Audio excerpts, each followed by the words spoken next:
இயேசுவில் பிரியமான எனது அருமையான சகோதர சகோதரிகளே, இன்றைய நாளிலே இந்த இறை வார்த்தையின் வழியாக உங்களிடம் பேசுவதிலே பெரும் மகிழ்ச்சி அடைகிறேன்.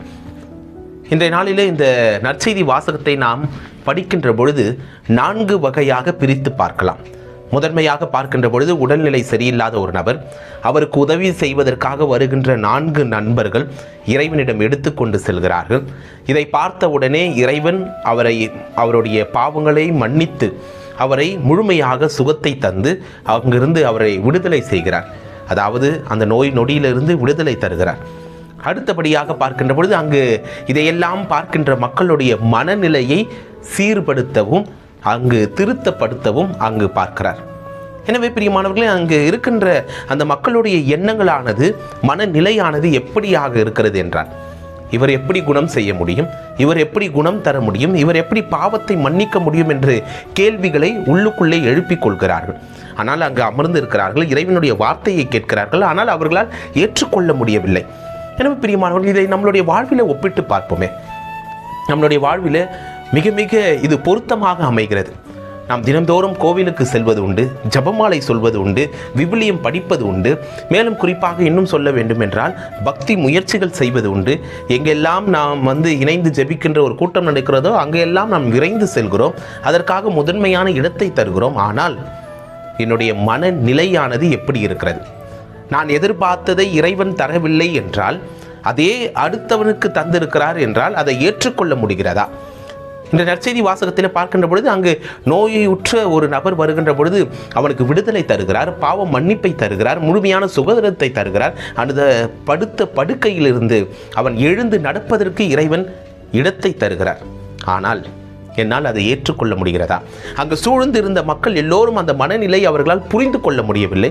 அந்த மனிதனுடைய விடுதலையோ அல்லது நோயிலிருந்து விடுதலை பெற்றதற்காகவோ அல்லது அந்த படுத்த படுக்கையிலிருந்து அவன் எழுந்து நடந்ததற்காகவோ கரங்களை தட்டி மகிழ்ச்சியோடு இல்லை. மாறாக இவன் எப்படி செய்ய முடியும்? எனவே பிரியமானவர்களே, இதை நாம் இன்னும் நம்மளுடைய வாழ்விலே செய்து கொண்டுதான் இருக்கிறோம். அந்த மனநிலை, பக்தியோடு பங்கேற்கிறோம், திருப்பள்ளிக்கு செல்கிறோம், எல்லா வார்த்தைகளும் பேசுகிறோம், இறை வார்த்தையை படிக்கிறோம், திருவிவிலியத்தை கையில் ஏந்துகிறோம், ஜெபமாலையை சொல்லுகிறோம், அன்னை மரியாளை போற்றி புகழ்ந்து பாடுகிறோம், மரியே வாழ்க என்று சொல்கிறோம், இயேசுவே இரத்த ஜெயம் என்று சொல்கிறோம். ஆனால் என்னுடைய உள்ளத்தில் இருக்கின்ற மனநிலை எப்படியாக இருக்கிறது? என்னை விட அடுத்தவர் நலமோடு இருக்கின்ற பொழுது இறைவன் அதிகமாக ஆசீர்வதித்து அவருக்கு தருகின்ற பொழுது அதை ஏற்றுக்கொள்ளுகின்ற மனப்பான்மை எனக்கு இருக்கிறதா? இறைவன் என்னை விட அடுத்தவருக்கு நலமோடு அவர்களுடைய வாழ்வை செழிக்க செய்கின்ற பொழுது அதை புரிந்து கொள்ளுகின்ற மனநிலை இருக்கிறதா?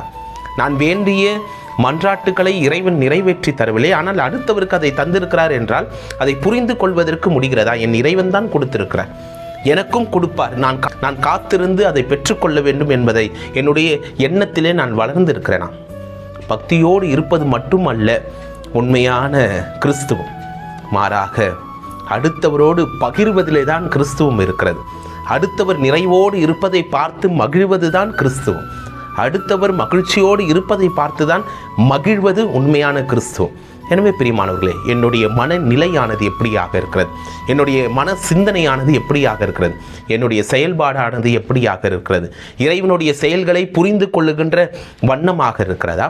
அல்லது இறைவனையே புரிந்து கொள்ளாமல் நான் உண்டு, என் வாழ்வு உண்டு, என் நம்பிக்கை உண்டு, நான் தனிமையிலே வாழ்வதிலே பெரும் மதிப்பு கொடுக்கிறேனா என்று சிந்தித்து பார்ப்போம். எனவே பிரியமானவர்களே, இறைவன் யார் யாருக்கெல்லாம் எதை கொடுக்கிறாரோ என்பதை எண்ணி வாழ்வதை விட இறைவன் எனக்கு இதையெல்லாம் செய்திருக்கிறார் என்பதை நிறைவை கண்டு வாழ இன்றைய நாளில் நாம் முயற்சி எடுப்போம்.